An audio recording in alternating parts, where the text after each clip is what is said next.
Bien, hoy día vamos a revisar en 2 sesiones, hoy y la próxima semana, el capítulo de hormonas como reguladoras del metabolismo. La agenda que vamos a tratar de conservarla y comenzando mencionando que la primera hormona descrita en 1902 fue la secretina. Acá hay 2 investigadores famosos, Ernest Henry Starling y William Madoc Bayliss. ¿Cuál es el concepto que tenían ellos de hormona? Que es un producto de secreción que es transportado por el sistema circulatorio, por la corriente sanguínea, y que actúa a distancia de donde se ha secretado. Más tarde se supo que esta era una modalidad de las hormonas. Esta modalidad se llamó modalidad endocrina, es decir, sustancia que sale de un órgano, circula en sangre y actúa a distancia. La hormona derivado del griego, que significa incitar actividad, y la definición clásica es sintetizada en un tejido transportado por la sangre para actuar en otro órgano. Pero como les digo, esta es la modalidad endocrina de la hormona, porque hay la modalidad paracrina de la hormona, donde el producto se secreta y regula a la célula adyacente. Y hay la modalidad autocrina, en cual el producto se secreta y ese mismo producto que se secreta regula a la misma célula que la produce. Y finalmente, la modalidad intracrina, donde la hormona se produce y sin salir de la célula actúa sobre el metabolismo de la misma célula. Entonces, si bien es cierto el concepto clásico incluye solo la modalidad endocrina, hay que recordar que las hormonas tienen modalidad endocrina, tienen modalidad paracrina, autocrina e intracrina. Entonces son sustancias químicas que son sintetizadas en las glándulas endocrinas, actuando como señales químicas, primeros mensajeros, produciendo modificación del metabolismo de otros tejidos u órgano blanco. Ese es otro concepto. Los órganos blancos son los tejidos sobre el cual actúan las hormonas. ¿Y cómo se llama? Sabe que son órganos blancos porque tienen receptores con alto grado de especificidad que traducen la información de la hormona. Y de hecho que muchas hormonas, las funciones de muchas hormonas se han encontrado cuando se han encontrado receptores en tales tejidos, ¿no? Por ejemplo, en los condrocitos, ¿no?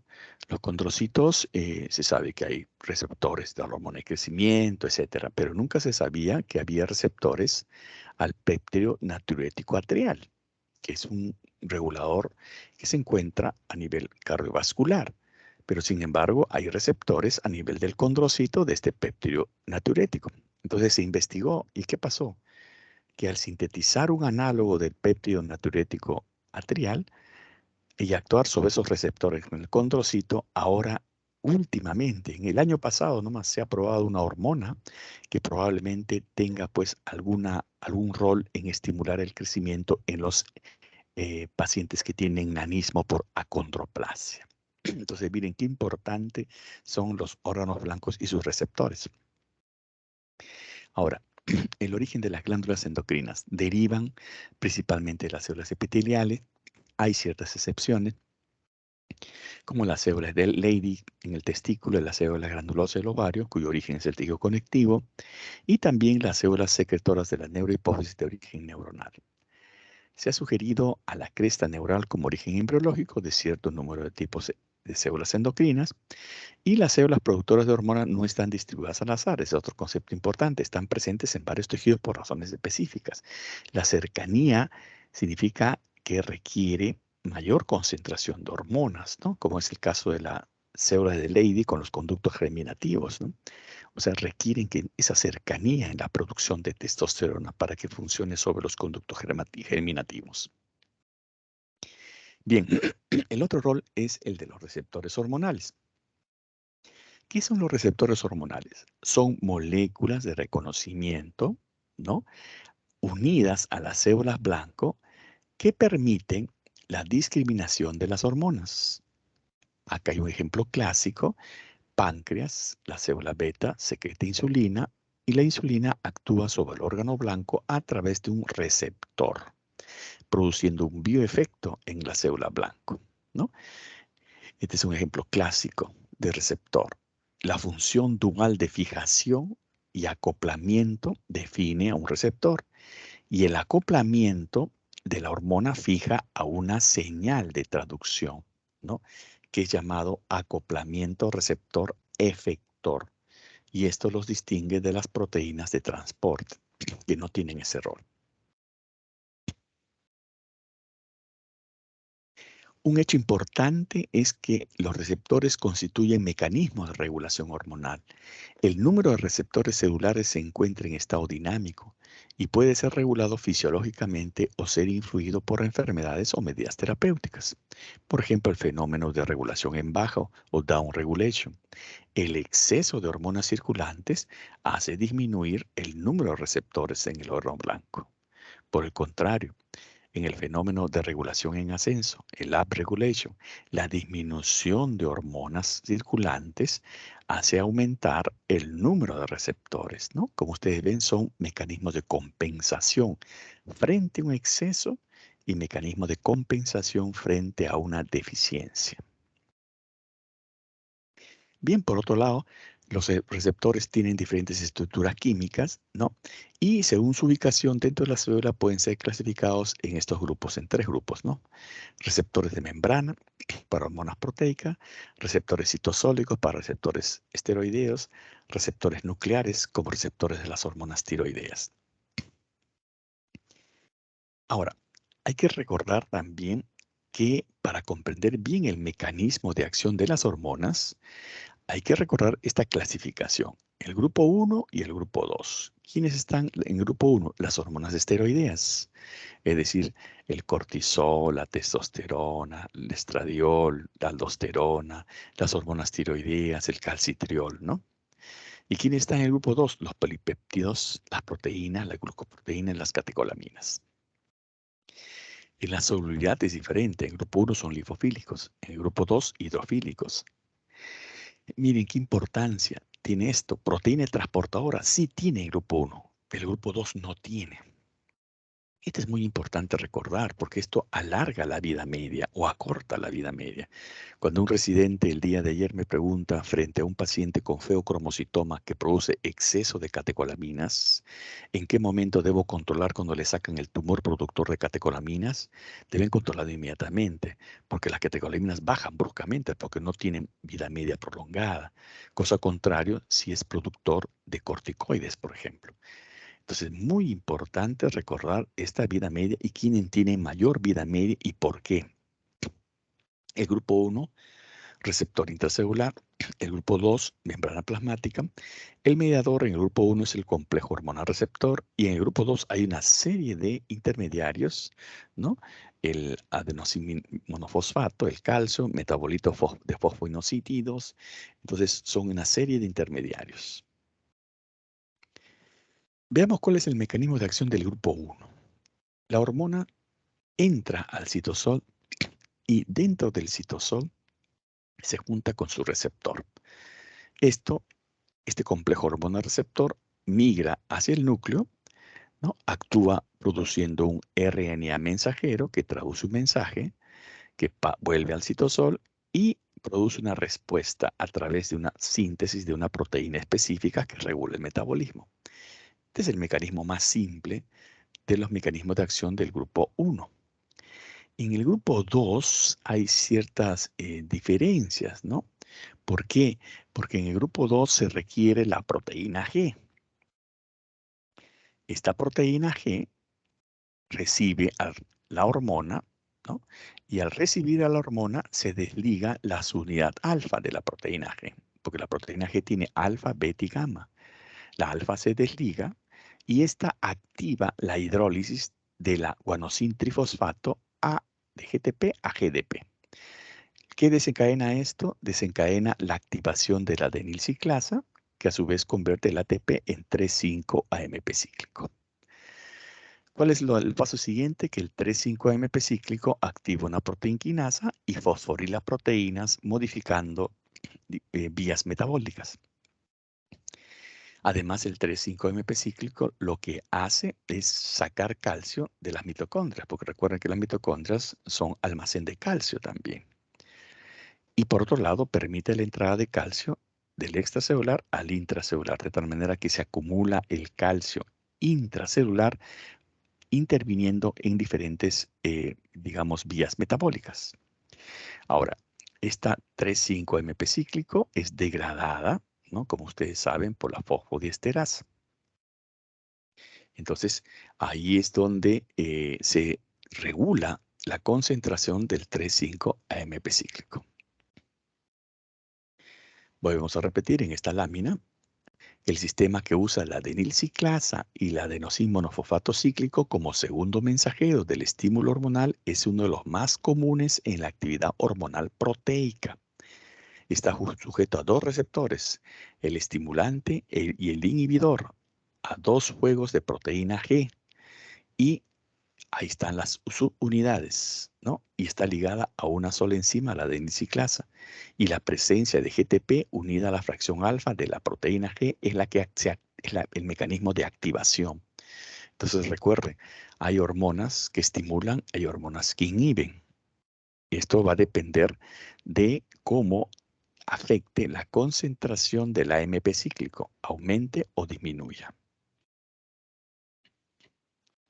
También las hormonas del grupo 2 actúan, digamos, a través de un mecanismo que se inicia también con la proteína G, nuevamente. Al actuar la hormona con receptor se desliga la unidad alfa, pero en esta oportunidad la unidad alfa convierte la GTP en GDP y la guanidin difosfato no actúa sobre la adenilciclasa, sino sobre la fosfolipasa.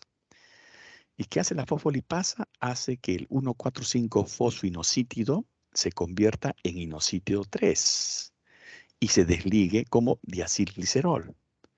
¿Qué importancia tiene esto? Que el IP3 libera calcio de la mitocondria, el mismo mecanismo de la lámina anterior. Y el diacilglicerol, ¿no? Va a formar, degradándose por la fosfolipasa, en ácido araquidónico, que es un precursor de prostaglandinas, trombosanos, leucotrienos, que son intermediarios de diferentes respuestas inflamatorias. Además, la GTP, que se activa por la unidad alfa, permite la entrada de calcio del extracelular al intracelular, y el calcio que se acumula en el citosol produce efectos metabólicos uniéndose a su receptor intracelular, que es la calmodulina. Y esto le permite activar proteinquinasas y fosforilar aminoácidos, ¿no? O diferentes sustancias. Entonces, la vía del fosfatidilinositol es una alternativa a la vía de la adenilciclasa. Algunas hormonas activan la fosfolipasa C, que transporta el fosfatidilinositol de la membrana en diacilglicerol inositol trifosfato. Y el inositol trifosfato se une a receptores del RES transfiriendo calcio que activa algunas enzimas. El diacilglicerol activa a la proteinquinasa que fosforila la serina de las enzimas. Es bien común que la fosforilación se lleve a cabo a nivel del aminoácido serina, en muchos aspectos. Entonces ustedes tienen acá bien la secuencia: receptor, proteína G, activación de fosfolipasa, ¿no? Y la formación de este inositol trifosfato con diacilglicerol para que comiencen la acción o el efecto metabólico. Entonces recuerden la vía de la adenilciclasa y la vía de los fosfoinosítidos. Recordar que en el grupo 1, las hormonas que se unen a receptores intercelulares, ¿no? Son los estrógenos, los glucocorticoides, los mineralocorticoides, calcitriol, andrógenos, hormonas tiroideas. Y en el grupo 2, ¿no? Se han identificado que cuando el segundo mensajero es el AMP cíclico, eso es utilizado por la angiotensina 2, la FSH, la TSH, la PTH, ¿no? La CRH, la hormona luteinizante. Esas son todos son hormonas que se unen a receptores de superficie celular. Y en el grupo 2, las hormonas que se unen a receptores de superficie celular también utilizan El segundo mensajero como calcio o fosfatilinosítidos, ¿no? Como la gastrina, la TRH, la insulina, etcétera. Y cuando el mensajero se desconoce, en muchos casos también puede ser, ¿no? Aunque algunos ya se postulan teorías en este grupo de hormonas. Este es un ejemplo cómo el médico tiene que recordar la importancia de los receptores hormonales, porque muchos de ellos están implicados en diferentes enfermedades. Por ejemplo, en la enfermedad de Graves, que es la principal causa de hipertiroidismo, se producen anticuerpos que estimulan el receptor de TSH, el receptor de TSH. O por ejemplo en la Cantosine nigricans, que es la pigmentación oscura que aparece en gente que va subiendo de peso, se vuelve obesa, y aparece una pigmentación oscura en la axila, en las ingles, ¿no? En el cuello sobre todo. ¿Y a qué se debe? Que hay un anticuerpo que bloquea la unión de la insulina con su receptor. Y en la miastenia gravis está comprometido el receptor de la acetilcolina. Hay un anticuerpo que intensifica el recambio del receptor de la acetilcolina. En el síndrome de feminización testicular, ¿no? Que ahora se llama síndrome de insensibilidad a andrógenos, está comprometido el receptor andrógenos.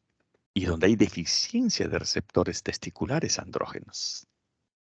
En la obesidad, el receptor de insulina disminuye el número de receptores a la insulina en la obesidad. Por eso que hay resistencia a la insulina, uno de los tantos mecanismos. En la diabetes tipo 2 también el receptor de la insulina, disminución de la fijación de la hormona. Y en el raquitismo, vitamina D resistente, el calcitriol, receptor del calcitriol, deficiencia de receptores. Entonces, miren, el médico tiene que no solamente saber sobre la enfermedad, sino comprender la enfermedad.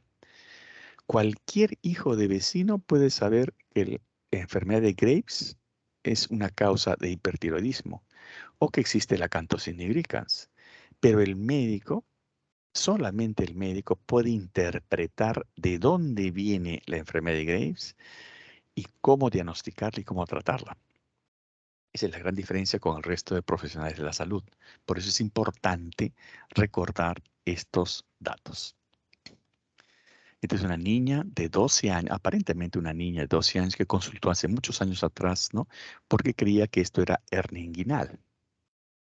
Y en realidad no era una hernia inguinal, sino era un problema de receptores. Es decir, problemas con su receptor de andrógenos. Su cuerpo no responde a la testosterona que en este momento estaba produciendo en la pubertad. Por eso es que nunca masculinizó este niño que en realidad era niño. Esto es lo que se llama feminización testicular, ¿no? Estos son algunos artículos que también se los voy a mencionar para que ustedes lo tengan en cuenta.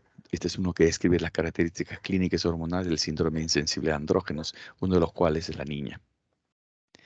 La Cantosine nigricans, ¿no? La pigmentación oscura en el cuello, en la ingle, en las axilas, ligados a receptores de insulina. Este es otro trabajo que hicimos también con respecto a resistencia a la insulina. Y bien, ¿cuál es el mecanismo de regulación hormonal que no pueden olvidar? Es el mecanismo por retroalimentación. En otros casos, la retroalimentación negativa se realiza a través de metabolitos o sustratos. Por otro lado, existe regulación por retroalimentación positiva y algunas hormonas son sintetizadas por vía enzimática bajo control alostérico. La retroalimentación significa que mientras la hormona periférica está disminuida en concentración, esto puede activar la secreción de la hormona que regula su producción y viceversa. Acá vamos a ver varios ejemplos. Mire, hay hormonas hipotalámicas que estimulan a las hormonas hipofisiarias y las hormonas hipofisiarias van a estimular otras glándulas. Por ejemplo, si esta es la suprarrenal y el cortisol se produce en menor cantidad, esto estimula al factor liberador y estimula al factor trófico, como vamos a ver. Si esta hormona, el cortisol, está aumentado, esto disminuye a las hormonas del hipotálamo y disminuye a las hormonas hipofisiarias. Eso es retroalimentación negativa. Pero también vamos a apreciar que en el ciclo menstrual, por ejemplo, si esto fuera el ovario, durante el ciclo menstrual va incrementándose los estrógenos y llega a producir un pico de estrógenos.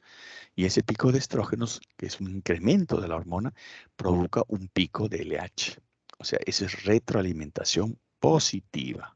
Entonces, no se olviden, el mecanismo de retroalimentación es importante recordar y hay dos tipos, retroalimentación negativa y retroalimentación positiva. Bien, veamos cuáles son las hormonas hipotalámicas para que ustedes recuerden, porque esto seguramente ya lo han visto.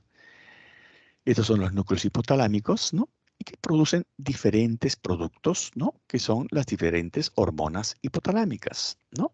La hormona liberadora de hormonas sexuales, la GnRH, ¿no? O gonadoliberina, la somatostatina, la hormona liberadora de hormona de crecimiento, la somatostatina, ¿no? La ADH, la oxitocina, acá está mal escrito. Ya que tenemos esa interacción entre el hipotálamo y la hipófisis, ¿no? La conexión es diferente hacia la hipófisis. La porción adenohipofisiaria de la porción neurohipofisiaria, la porción anterior y la porción posterior. La porción anterior está ligada hacia el hipotálamo por tramas vasculares, ¿no? El sistema portal hipofisiario. Pero la neurohipófisis está ligada a axones que comienzan a nivel hipotalámico.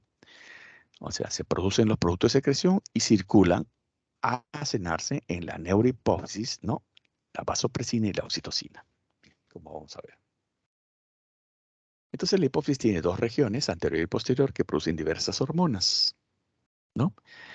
La conexión con la adenohipófisis es el sistema portal. Está conectada por ese sistema. Y el posterior está conectada por el hipotálamo por neuronas, ¿no? Una cosa es la hipófisis anterior o adenohipófisis y otra cosa es la hipófisis posterior o la neurohipófisis. El hipotálamo tiene neuronas que secretan hormonas liberadoras, ¿no? Y las hormonas producidas por el hipotálamo son transportadas en sangre hasta la hipófisis, directamente por este famoso sistema portal. Estas hormonas liberadas del hipotálamo estimulan la producción a la adenohipófisis de otras hormonas, que ya vamos a ver cuáles son. Y las hormonas producidas por la adenohipófisis pasan a la circulación sistémica y de ahí a los órganos diana, órganos blancos.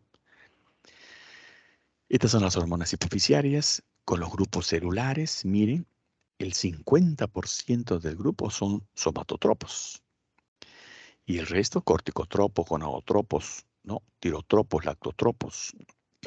Recuerden que la hormona de crecimiento no solamente es para estimular el crecimiento, como vamos a ver.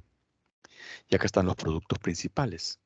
Corticotropo, el opiomelanocortina, cuyo uno de los componentes es la ACTH o la beta-lipotrofina también.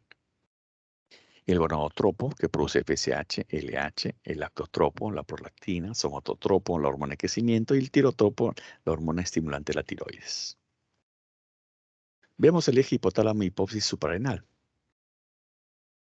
Este eje incluye una hormona hipotalámica que es la hormona liberadora de corticotrofina, que es la CRH, que estimula la hipófisis para producir inicialmente la proopiomelanocortina, dentro del cual está la ACTH.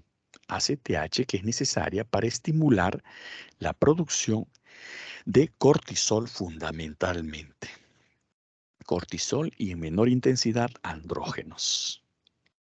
Porque vamos a ver que los mineralocorticoides producidos en la adrenal tienen otro mecanismo de regulación. Entonces, este cortisol tiene un mecanismo de regulación por retroalimentación negativa con el hipotálamo y la hipófisis. Si aumenta el cortisol, inhibe la hipófisis, inhibe el hipotálamo. La situación clásica que ustedes pueden ver es, por ejemplo, una persona que normalmente por alguna enfermedad, una artritis, un síndrome nefrótico, recibe corticoides, este eje se suprime. ¿Y cómo resultan los exámenes auxiliares? El cortisol está bajo, ¿no?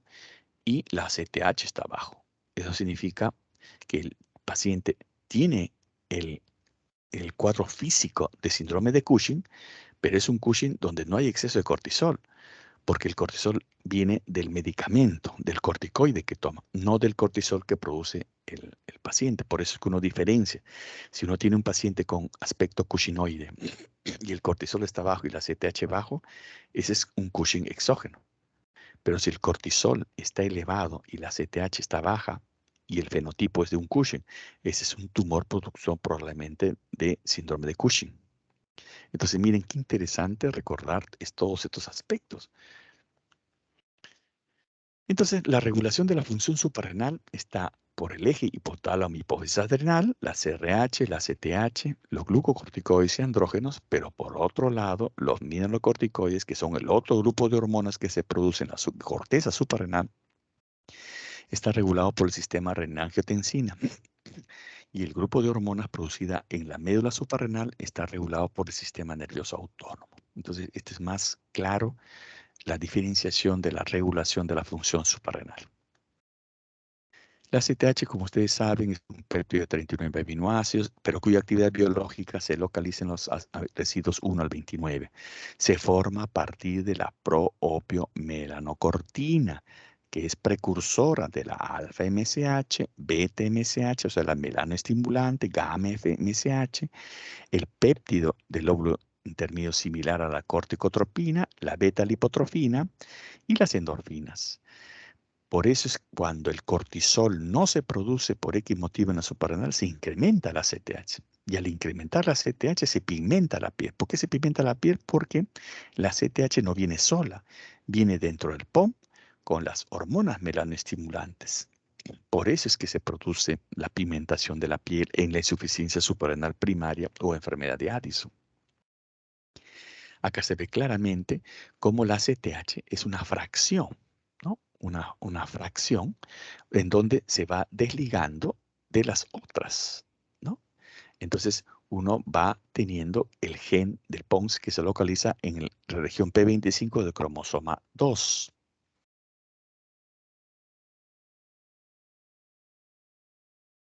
Bien, un aspecto importante en la regulación es comprender la diferencia de la regulación con el cortisol con la aldosterona. Acá es importante recordar que se requiere la activación de la renina. ¿Por qué se eleva la renina en plasma? La renina se eleva en plasma cuando a nivel de la arteriola aferente del glomérulo disminuye la presión del flujo o cuando disminuye el sodio. Son dos causas. Cuando disminuye el sodio plasmático o cuando disminuye la presión en la arteriola aferente del glomérulo, se produce renina en el aparato yuxtaglomerular. Esto va a convertir o va a iniciar una cascada de activación de angiotensinas y termina en la estimulación de la aldosterona, como vamos a ver, que es en la capa glomerular, que es diferente a la interacción del ACTH con el cortisol en la zona reticular. Son dos mecanismos de regulación. La regulación ACTH-cortisol y la regulación renina-angiotensina-aldosterona. Recuerden que la médula adrenal produce catecolaminas, ¿no? Y esto está regulado por el sistema nervioso autónomo. Acá podemos aclarar la disminución de la presión arterial, arterioral, de la arteriola aferente, o la percepción a ese nivel de una disminución de sodio, desencadena liberación de renina. La renina lo que hace es convertir el angiotensinógeno que es producido en el hígado en angiotensina 1. La angiotensina 1 en el endotelio vascular pulmonar, gracias a una convertasa, se convierte en angiotensina 2. Y esta angiotensina 2 es la que estimula la producción de aldosterona en la capa glomerular, activando a la 18-alfa-hidroxilasa. Este es el mecanismo sistema renina-angiotensina-aldosterona. Recuerden que hay receptores de angiotensina 2, ¿no? Que son importantes recordar por el caso del COVID. Estos son los mecanismos de acción de los glucocorticoides a nivel de metabolismo intermediario. Estimulan la gluconeogénesis, inhiben la captación de glucosa, tienen efecto lipogénico y lipolítico, estimulan las síntesis proteicas de hígado, proteínas de hígado, estimulan también por otro lado el catabolismo de proteínas, altas concentraciones suprimen la respuesta inmunitaria, son inmunosupresores, se usan así en la farmacología, otros tienen efectos antiinflamatorios, pero son indudablemente necesarios para el mantenimiento de la presión arterial y el gasto cardíaco normal. Inhiben la liberación de ADH. Este es un aspecto importante a considerar, ¿no? Porque cuando no están presentes no inhiben, ¿no? Y esto, digamos, puede afectar digamos, el ciclo de que la acción de la hormona antidiurética sobre el volumen de agua, el volumen urinario, ¿no? Y tienen actividad mineralocorticoide, ¿de acuerdo? Estimulan la síntesis de angiotensinógeno. También son las hormonas del estrés. Importante recordar el ritmo circadiano de las hormonas, especialmente del cortisol, ¿no? El cortisol aumenta en la mañana, disminuye en la tarde. Generalmente la concentración de cortisol en la tarde es el 50% del cortisol en la mañana. Esto es muy importante recordar para que cuando uno reemplace corticoides, lo reemplace fisiológicamente dando más en la mañana y menos en la tarde. Salvo que haya otra intención, como ustedes van a ver en otras patologías, para tratar de inhibir la ACTH. Esa es otra cosa. Ahí está un niño con enfermedad de Addison. Miren la pigmentación de la piel. Este es un niño, una niña con Cushing, ¿no? Tenía no solamente exceso de cortisol, sino exceso de andrógenos, ¿no? Por eso estaba virilizada la niña. Totalmente virilizada. Y ahí estaba su tumor, ¿ve? Ustedes pueden ver, el tumor está acá, empujando al riñón. Este es un tumor productor de corticoides y andrógenos que provocó síndrome de Cushing. En este caso, ¿cómo estaba el cortisol? Elevado. ¿Cómo estaba la CTH? Disminuida por retroalimentación. O sea, había producción endógena del corticoide. ¿Cómo se producen las hormonas de la corteza suprarrenal? Esto es muy importante recordar que el principal precursor es el colesterol. De ahí parte esta cascada de reacciones que van formando en base a las hormonas, ¿no? Perdón, a estas enzimas que son activadas por hormonas. Entonces ustedes pueden ver cómo el colesterol pasa a pregnenolona por esta colesterol, este clivaje que hay a nivel de colesterol a pregnenolona, pero también la pregnenolona cómo se convierte en progesterona y a su vez otros derivados como la 17-hidroxipregnenolona también se convierten en 17-hidroxiprogesterona por esta misma enzima, la 3-beta-hidroxisteroide deshidrogenasa. El siguiente paso es guiado por la 21-hidroxilasa, que convierte la progesterona en DOC, ¿no? Y en DOCA. Y acá la 17-hidroxiprogesterona en 11-desoxicortisol. Y después viene la 11-beta-hidroxilasa, que forma cortisol y que forma corticosterona. Y acá viene la aldosterona sintetasa o 18-alfa-hidroxilasa, que convierte la corticosterona en aldosterona. Estos son los mineralocorticoides codificados por enzimas.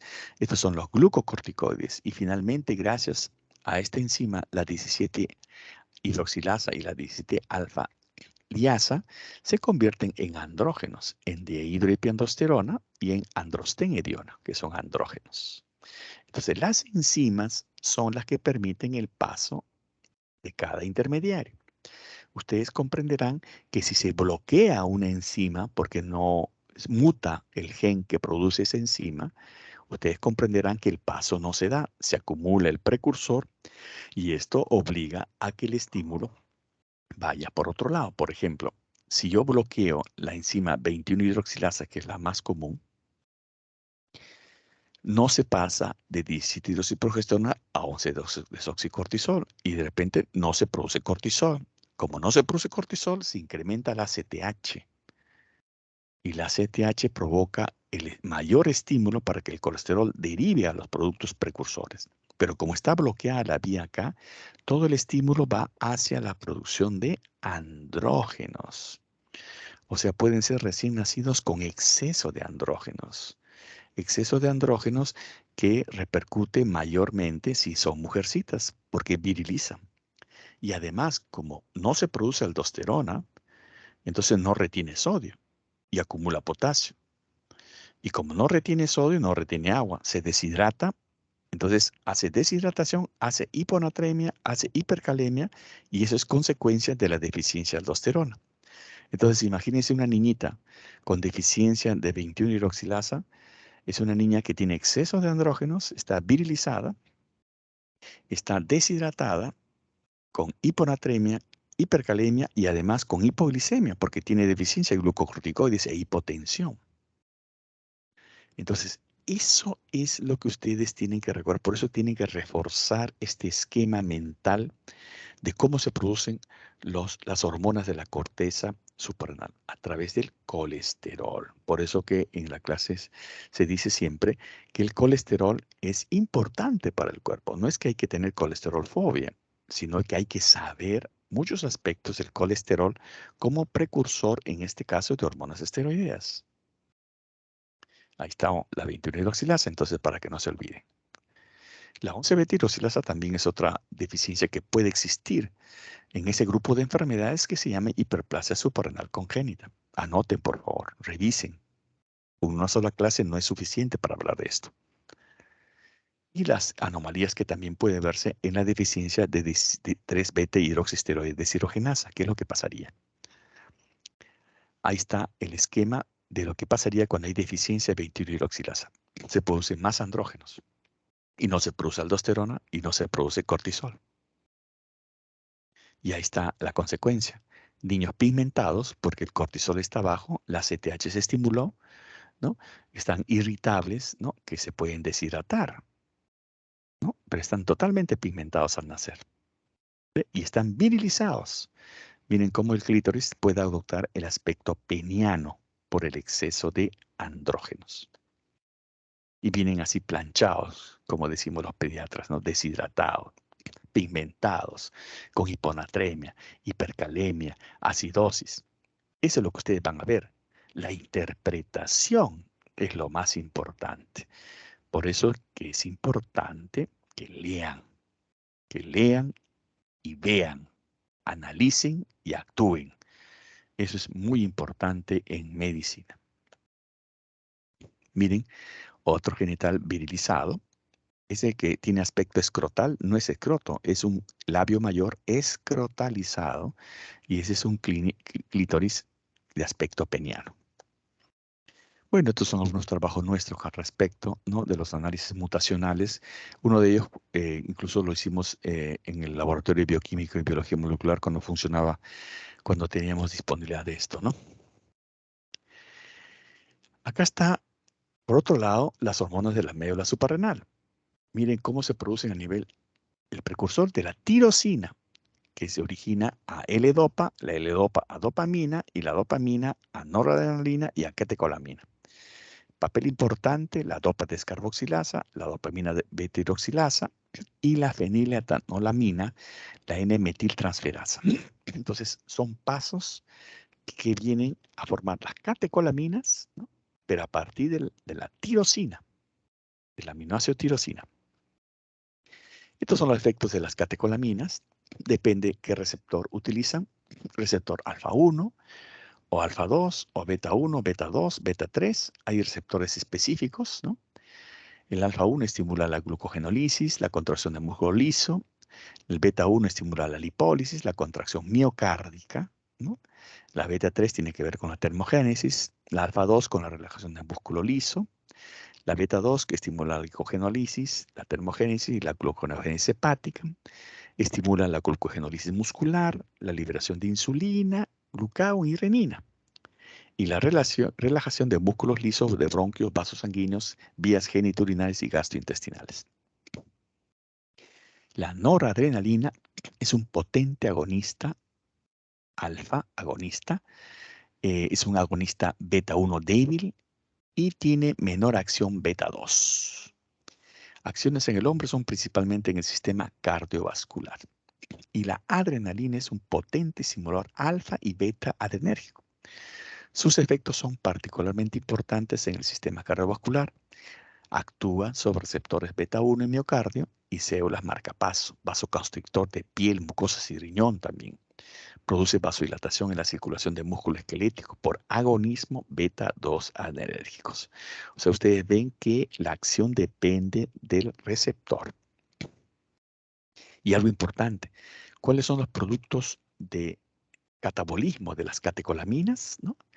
Es al final la eliminación por vía urinaria del ácido vanilil mandélico y la producción de intermediarios que se eliminan, que son las metanefrinas y la normetanefrina.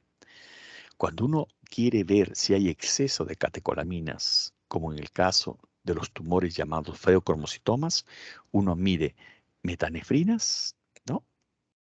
Normetanefrinas, ¿no?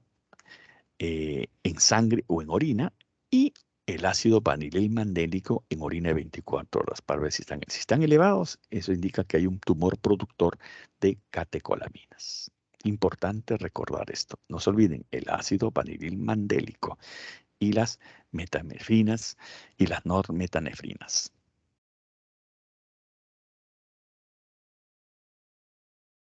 Este es un paciente que tuvo feocromocitoma. Se adelgazó porque las catecolaminas pues degradan, ¿no? Producen palpitaciones, hipertensión, cefalea. Y después de la operación le sacaron el tumor. Miren, el aspecto cambia, ¿no? Bien, ¿alguna pregunta hasta ahí?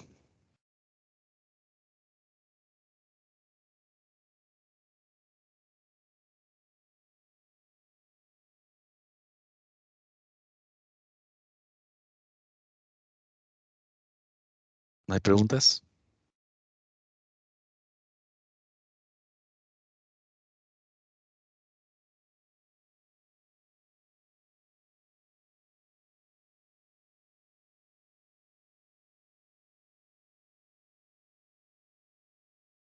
Doctor, disculpe, una pregunta.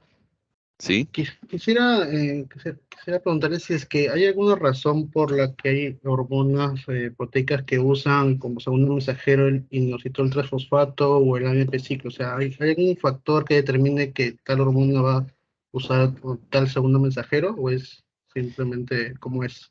No, lo que pasa es que ahí el efecto, el bioefecto depende del órgano blanco, ¿no?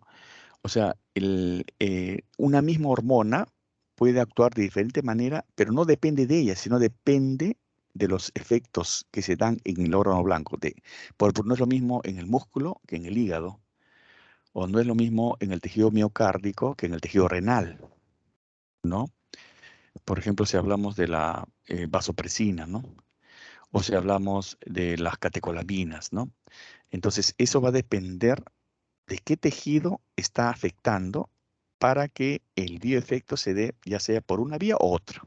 A veces utilizan más inclusive la vía del calcio, como es en el caso de las hormonas que regulan la liberación de insulina, por ejemplo, ¿no?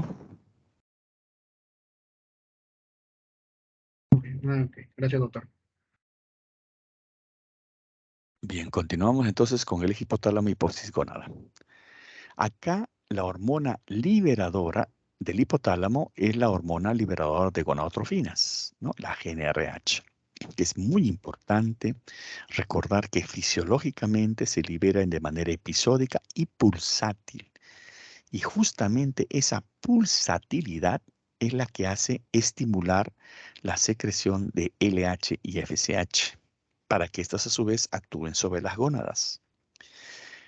Esto es muy importante recordar porque se sabe hoy en día que los pulsos frecuentes o la infusión continua que da lugar a la anulación de la pulsatilidad da lugar a desensibilización del gonadotropo y a una disminución de gonadotropinas.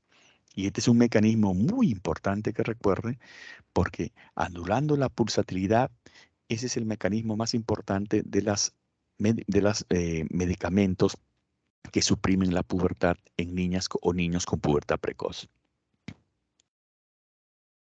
Esta es la función de la hormona de liberar gonadotrofinas. Como ustedes ven, aparte de liberar LH y FSH, influyen en el descenso testicular normal, maduración de las gónadas, espermatogénesis, ciclos menstruales ovulatorios. El mecanismo de acción es el receptor de GnRH, es una glucoproteína de membrana y el complejo hormona receptor se internaliza por endocitosis. Acá ustedes pueden ver, este es otro ejemplo. Miren, la GnRH tiene un receptor. Este receptor, si la célula permite que se libere más calcio, este calcio actúa sobre la calmodulina y esto sobre las proteínas de unión. Pero al utilizar esta vía de segundo mensajero, libera gonadotrofinas. Pero si por otro lado el tejido blanco ve por opción que no tiene que liberar y tiene que sintetizar, este estímulo va hacia el fosfoinosítido, diacilglicerol, proteína quinasa C, sustrato y síntesis de gonadotrofinas. Compensado, por supuesto, con el calcio, que al no encontrar respuesta acá, también comienza a interactuar hacia la proteína quinasa C para sintetizar gonadotrofinas. Entonces, como le mencioné, depende del órgano blanco, porque no es la hormona, porque es la misma hormona, es el mismo receptor, pero la respuesta depende del órgano blanco, ¿no? Acá están las hormonas sexuales, testosterona y estrógenos.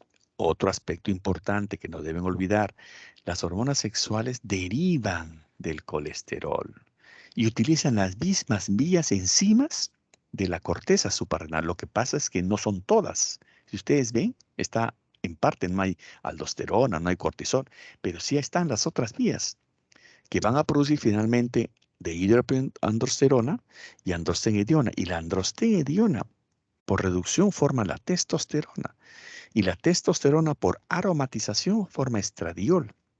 Entonces, el esquema genético predispone o varía el producto final. Si estamos en un testículo, se produce más testosterona en la célula de Leydig, porque no hay la enzima aromatasa que convierta testosterona a estradiol, salvo que hubiera una mutación genética y hace que ese testículo provoque estimulación de estradiol, que puede suceder. Si es el ovario, el producto final es estradiol. Recuerden que hay tumores productores de testosterona en el ovario.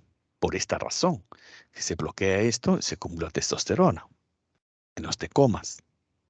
Entonces, bien importante que recuerden que el producto final varía de acuerdo a la programación genética de cada tejido. El ovario produce estradiol y el testículo testosterona. La estrona es un componente, digamos, inactivo. Acá tienen más clara la imagen. Miren cómo a partir del colesterol se sintetizan las hormonas de la suprarrenal. Acá está el cortisol, la aldosterona, los andrógenos. En el ovario el estradiol y en el testículo la testosterona. Entonces, ojo, es muy importante también recordar que la androstenediona puede dar origen a estrona y el estrona a estradiol, pero la testosterona también puede dar origen a estradiol, ¿no? Por aromatización. En este esquema se ve claro que todas tienen el mismo precursor. Y la importancia de la aromatasa, ¿no? Miren cómo el andrógeno de hidroepiandrosterona sulfato, ¿no? Gracias a la 3-beta-hidroxisteroide deshidrogenasa se convierte en androstenediona. Y esta por aromatización en estrona. Pero también hay la opción que la testosterona por aromatización se convierte en estradiol. Porque vamos a ver que la testosterona en su forma activa requiere la acción de la 5-alfa reductasa y convertirse en la dihidrotestosterona. Entonces, la aromatasa es una enzima importante que favorece la conversión de andrógenos en estrógenos. Recordar la teoría de Tussell de la fuente endógena de estrógenos, que es las células de la teca andrógenos y las células de la granulosa que aromatizan estrógenos. Es decir, la teca produce andrógenos y los andrógenos, gracias a la célula granulosa, se aromatizan a estrógenos. Pero si las condiciones varían y se produce un tumor productor de células teca, que son los tecomas, se producen andrógenos en los ovarios, ¿no? O asimismo la célula granulosa. Entonces, esta teoría de two cells es un trabajo comunitario que hacen en conjunto la célula de la teca con la granulosa. La teca produce andrógenos, van a la célula granulosa y la granulosa se aromatizan a estrógenos.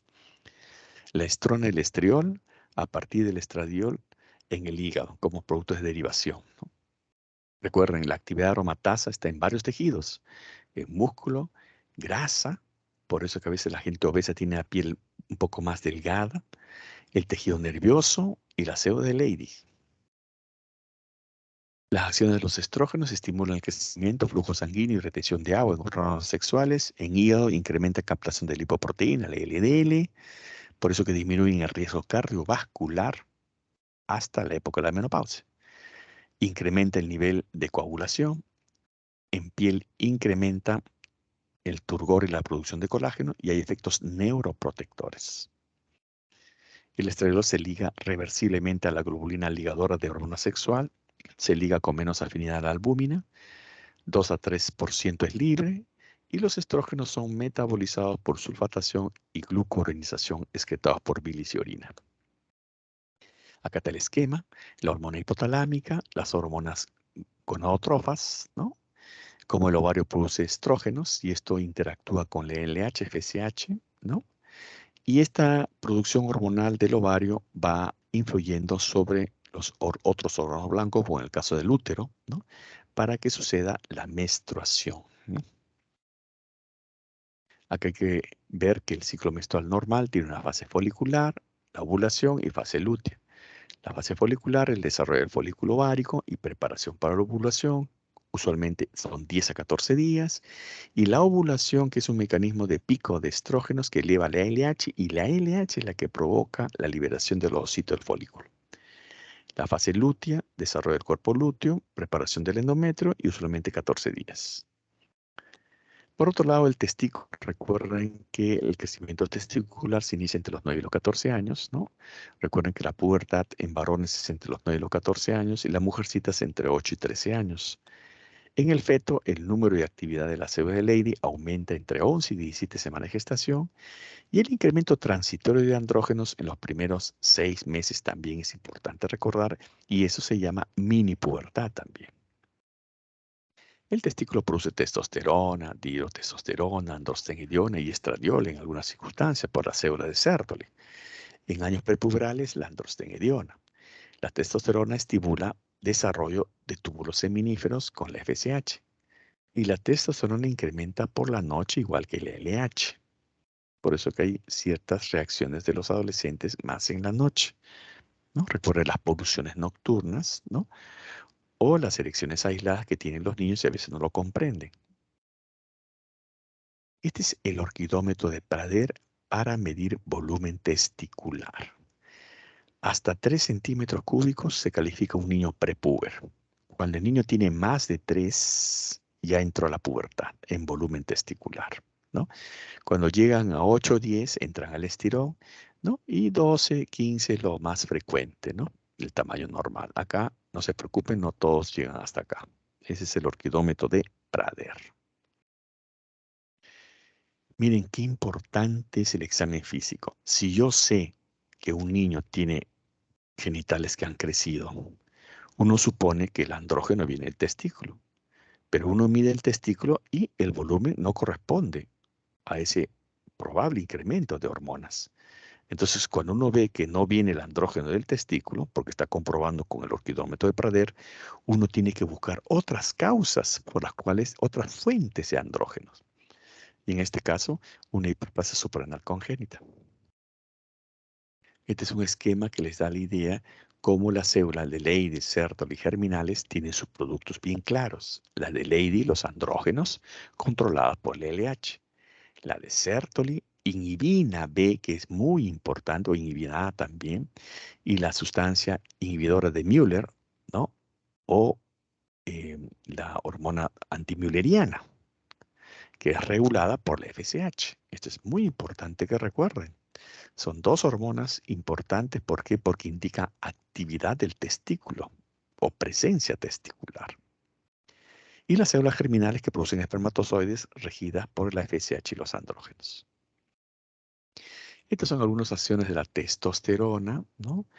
La diferenciación sexual en útero, formación del pene, escroto y la próstata, maduración y tropismo de los genitales externos de la pubertad, estímulo trófico de la próstata, secreción, inducción, trastornos de la próstata en la vida adulta, folículos pilosos, estímulo de su crecimiento y distribución durante la pubertad, y también a nivel de los genitales internos, el desarrollo durante la gestación, diferenciación de los conductos de Wolf para formar el epidídimo, vías diferentes, vesículas seminales, a nivel del músculo esquelético, la masa muscular, la eritropoiesis y la acción trófica en los huesos. Recuerden que la pubertad se acompaña de adolescencia, ¿no? Esas crisis de, digamos, de identificación que hay ante los cambios físicos que suceden en la pubertad, ¿no? Eso es adolecere los cambios físicos que va pasando. A veces hay tumores feminizantes en un varón, miren lo que provoca. Ustedes lo que van a tener es la parte, el motivo de consulta. En este caso fue crecimiento mamario. Puede haber crecimiento mamario en un varón, que es la ginecomastia puberal, en el 40%, pero no en esta magnitud. Acá había que ver que no era un niño puber, sino era un niño prepuber. Y había que ver otras causas. Y este tenía un tumor suprarrenal feminizante. O la ausencia de pubertad en la clásica niña con síndrome de Turner. O lo que pasó con la niña la madre más joven del mundo, que era lamentablemente en el Perú, ¿no?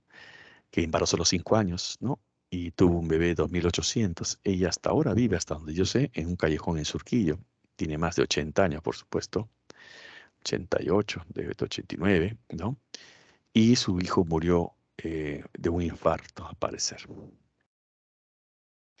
Este es nuestro trabajo sobre respuesta al tratamiento en niñas con pubertad precoz, que sería bueno que lo busquen en la web. Este es interesante para comprender por qué crece la mama en algunas etapas de la vida, como en el caso de la telarquía prematura aislada, o cuando se trata de niñas con pubertad precoz, ¿no? Cuando uno tiene una niña con pubertad precoz, uno recuerda dónde comienza el eje. El eje comienza en el hipotálamo hipófisis. Entonces, lo primero que uno tiene que preguntarse es si hay algo acá. Por eso que uno termina en la evaluación con una resonancia magnética de silla turca para ver si hay un tumor. Y de hecho, el tumor, que dentro de los tumores, la causa tumoral obviamente no es frecuente, pero el tumor más frecuente relacionado a pubertad precoz es el amartoma. Bueno, estos son algunos trabajos nuestros. Y acá nos vamos a quedar. ¿Alguna pregunta?